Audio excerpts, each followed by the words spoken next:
Good morning! Happy weekend! Kada kayo ang amin. Okay. Agrugi tayo man ti true or false. Okay. Money is the root of all evil. Money is the root of all evil. True or false?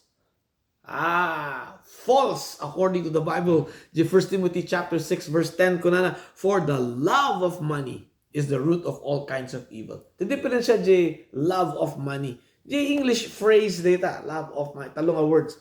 Yung di Greek, may isa, philarguria, kahit nasa word greed, avarice, which is extreme greed.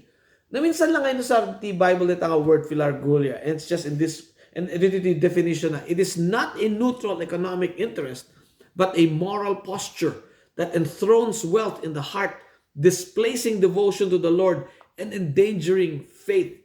Tatati philarguria or greed or extreme greed no suti da gente pusum ikatom ni Apo Diyos ijay insukat mun ni Apo Diyos ijay pusum.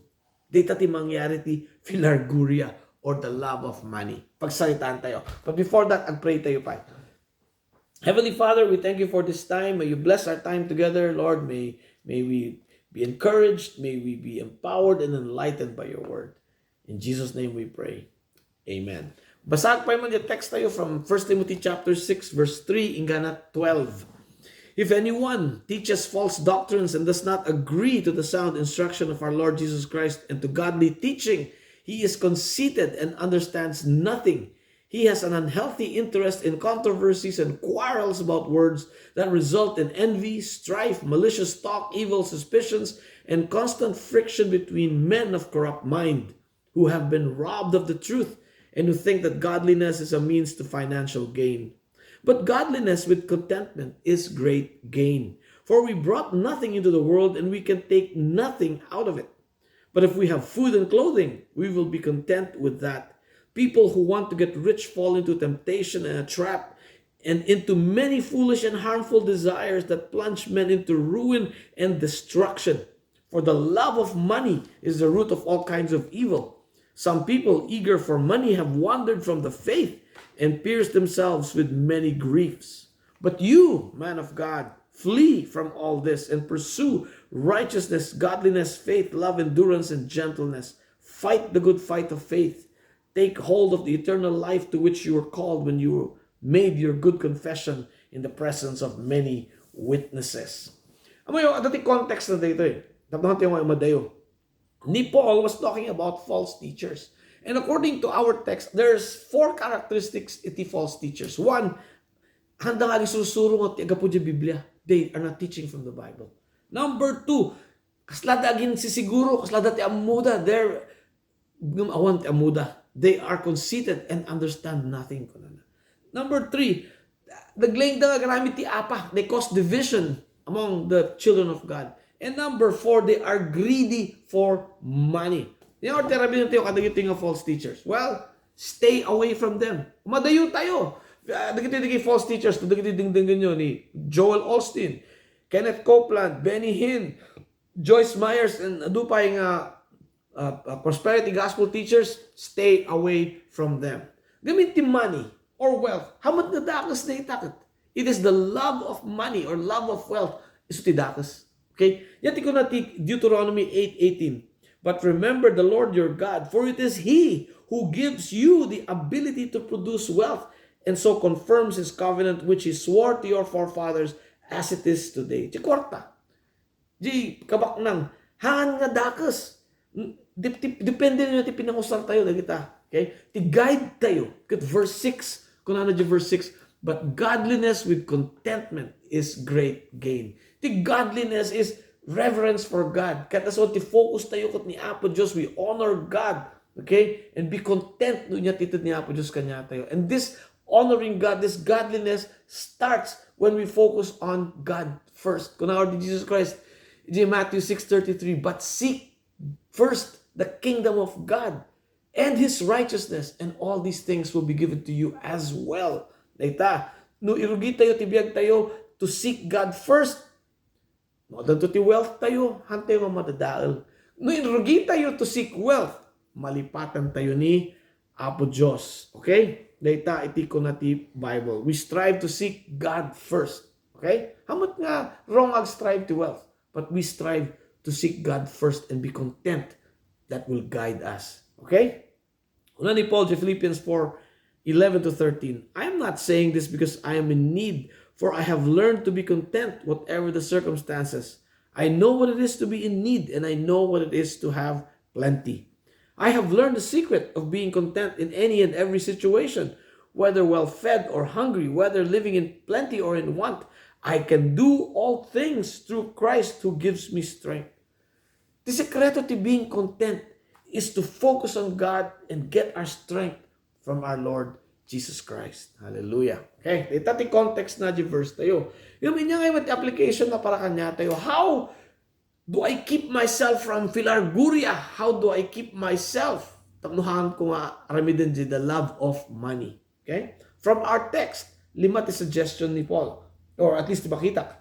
1, we realize nga one day, everything that we have, amin nga kwarta tayo, amin nga kayamahan tayo will be nothing. Dito ti focus tayo. Nothing. Kunana J, verse 7, for we brought nothing into the world and we can take nothing out of it. Okay? Number 2, be content. Kunana J, verse 8, but if we have food and clothing, okay, we will be content with that. Amo yo, sakto pa mo ato ti problema kay may katibiyag ko, ato ti times nga ti reason na katahana kami nga kontento iti pinagbiag ko. I allow myself to be anxious because of what I do not have rather than focusing on what I have.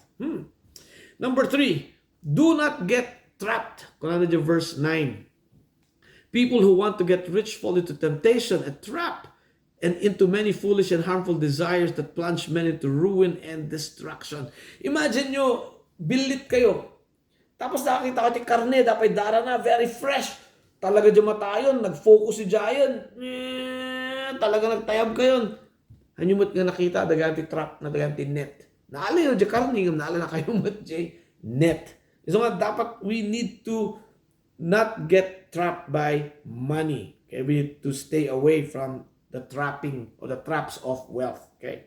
Number 4, let's not trade our faith for wealth. Hanti yung isukat di pamati tayo iti wealth. Kunana di verse 10, for the love of money is the root of all kinds of evil. Some people eager for money have wandered from the faith and pierced themselves with many griefs.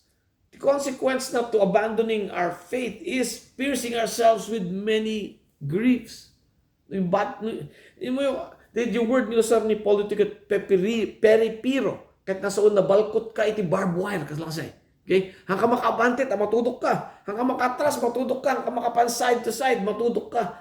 Natrap ka, titudok. You are pierced with many griefs. Data iti mangyari when we trade our faith for wealth. And number 5, love God's work. Kunana verse 11.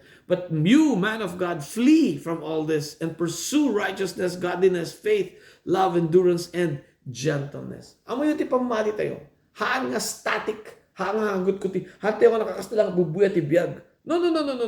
For example, no dati temptation, dati tukso, niya rabinin tayo, buyaan tayo, hana, masabit tayo.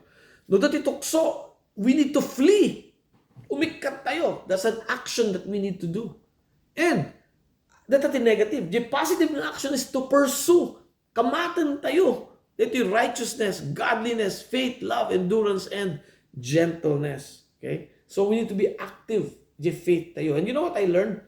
When I am active in the work of the Lord, no? Ramidok tiket ni Apo Diyos, godliness and righteousness. I'm not greedy. When I'm not greedy, I am content, I have joy, I have peace. No, hangko nga raramidan tiket ni Apo Diyos, raramidan. Daytan, I want the peace ko. I want the joy. I want the contentment. And I know this. I learned it the hard way. Okay? Then I got pierced with many griefs.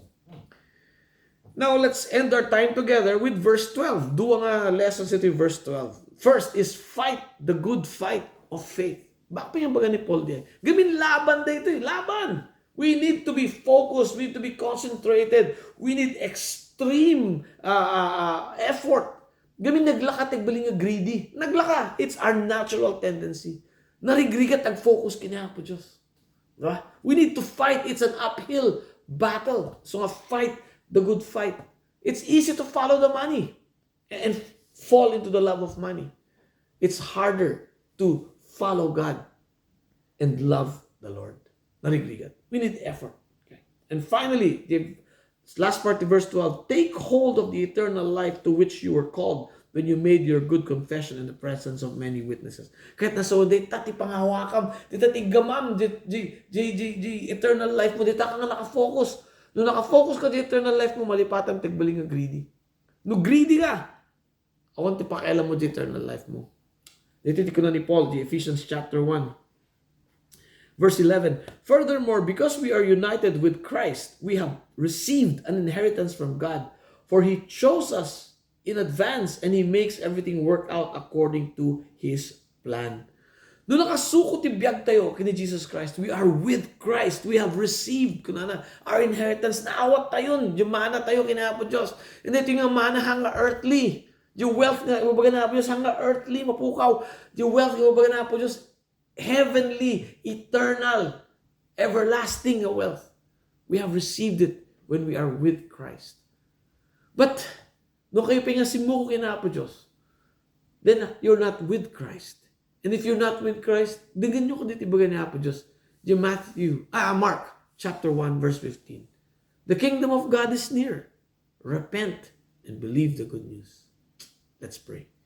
Heavenly Father, thank you muna iti lesson that we learned from your word. You teach us, Lord, to focus on you and not our greed.